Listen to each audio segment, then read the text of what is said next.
মাত্র 250 গ্রাম খই দিয়েই এক থালা ভোগের মিষ্টি রেডি। নিয়ে দেখাবো।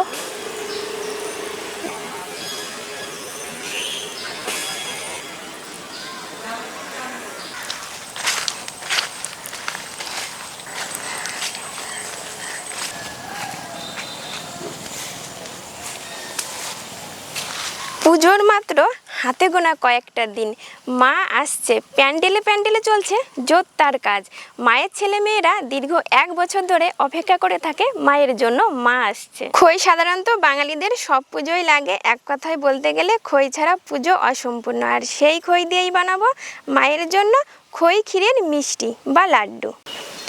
এখানে নিয়েছি 250 গ্রাম খই। এই খই দিয়েই পুজোর থালার এক থালা খই ক্ষীরের মিষ্টি হয়ে যাবে। খইয়ের ভিতরে থাকে ধান আর প্রচুর বালি। খইগুলোকে ভালো করে ধান বেছে ফেলে দিয়েছি আর একটা চালন দিয়ে ভালো করে চেলে পরিষ্কার করে নিয়েছি।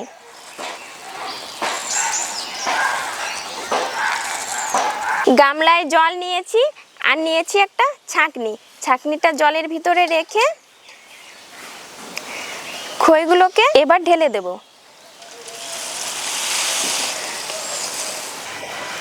খইগুলোকে এভাবে একটু হাত দিয়ে নাড়িয়ে নেব। বেশিক্ষণ ভিজিয়ে রাখা যাবে না, তাহলে দলা পাকিয়ে যাবে। এবার জল থেকে ছেঁকে তুলে নেব। নিচে একটা বাটি হোক বা গামলা এভাবে তারপর রেখে দেব। মাঝখানটায় এভাবে একটু ফাঁকা করে দিলে খইয়ের জলটা ছেঁকে বেরিয়ে যাবে। 250 গ্রাম খইতে মাঝারি সাইজের একটা নারকেলই যথেষ্ট। নারকেলটা ফাটিয়ে জলটা বের করে নিই।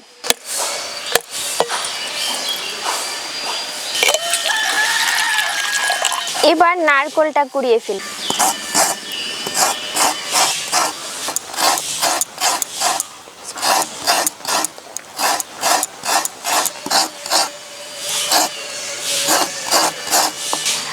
আধখানা কোড়ানো হয়ে গেছে, এবার বাকি আধখানাও কুড়িয়ে নেব। 2 ফালি নারকেলই কুড়িয়ে নিয়েছি। ফল তোলার জন্য এক্সট্রা বাটির প্রয়োজন হবে না, নারকেলের আচার ভিতরেই কুড়োনো নারকেলগুলো তুলে নেব।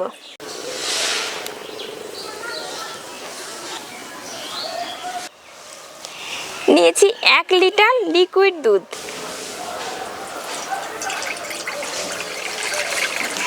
দুধটা অবশ্য আগে থেকেই জাল করে নিয়েছি। কত সুন্দর সর পড়ে গিয়েছে দুধে, সরটাই যে ভেসে উঠেছে।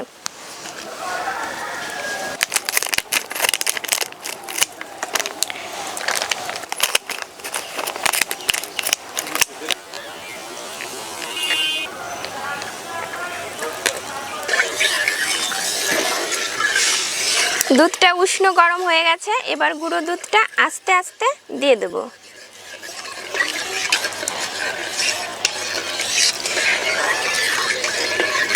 এভাবে দেব আর নাড়তে থাকবো যাতে ভালো করে গুঁড়ো দুধটা দুধের সঙ্গে মিশে যায়। গুঁড়ো দুধটা ভালোভাবে দুধের সঙ্গে মিশে গেছে।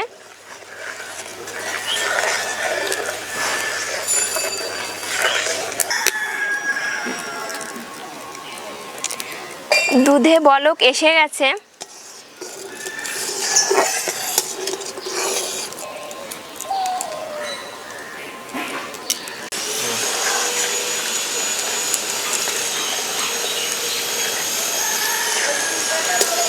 দুধটা অনেকটাই ঘন হয়ে গিয়েছে, দেখেই বোঝা যাচ্ছে। এবার দিয়ে দেবো চিনি। 250 গ্রাম খইতে 250 গ্রাম চিনি।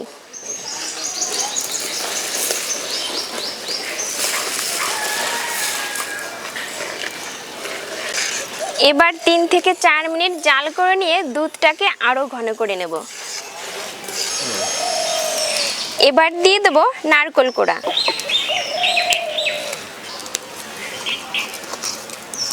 খইটা দেখুন একদম জলটাও টেনে নিয়েছে আর খইটা কতটা ঝুরঝুরে হয়ে গেছে, কতটা গাঢ় হয়ে গেছে। এই পজিশনে দিয়ে দিতে হবে ভিজানো খই। খইটা এবার দিয়ে দেব।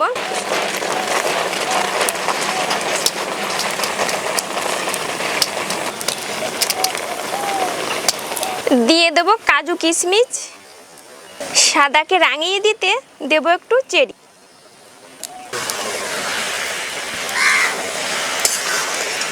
এবার উনুনের জালটা একদম কমিয়ে দিতে হবে, না হলে তলা থেকে পুড়ে উঠবে।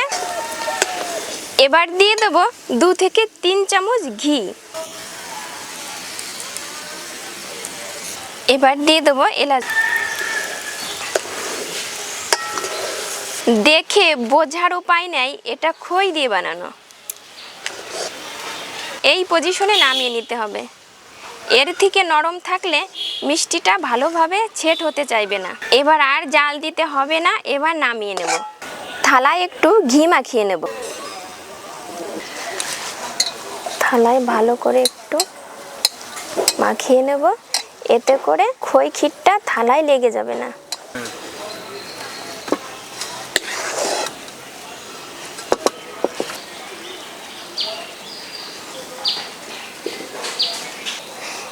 একটু ছড়িয়ে দেব। দেখে মনে হচ্ছে নরম, কিন্তু যখন ঠান্ডা হয়ে যাবে তখন পুরো ক্ষীরটাই ছেট হয়ে যাবে।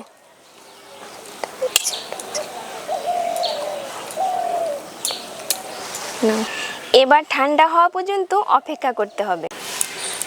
হাতে একটু ঘি মেখে নিয়েছি, খই ক্ষীরটা ঠান্ডা হয়ে গেছে। এবার মিষ্টির আকারে শেপ দিয়ে নেব। ঠান্ডা হয়ে কতটা সুন্দর সেট হয়ে গেছে, হাতে একটুও লেগে যাচ্ছে না।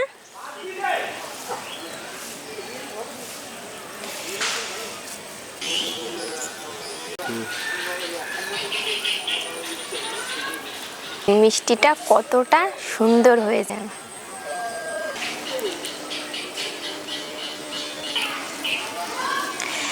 আরও একটা বানিয়ে আপনাদেরকে দেখাচ্ছি।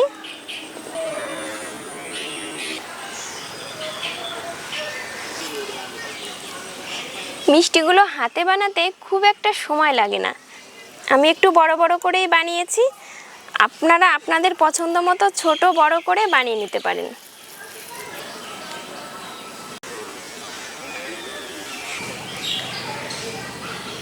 খই ক্ষীরের মিষ্টিটা কতটা সুন্দর হয়েছে দেখেই কিন্তু বোঝা যায়। ভেতরটা একটু দেখুন কতটা সুন্দর, মুখে দিলেই মিলিয়ে যাবে। শুধুমাত্র 250 গ্রাম খই দিয়েই 1 থালা খই ক্ষীরের মিষ্টি বানিয়েছি। বানাতে খুব একটা সময় লাগেনি। আজ তবে ভিডিওটা এখানেই শেষ করছি। আবার দেখা হবে নতুন একটা ভিডিওর সঙ্গে। ততক্ষণ ভালো থাকবেন, অনেক অনেক সুস্থ থাকবেন।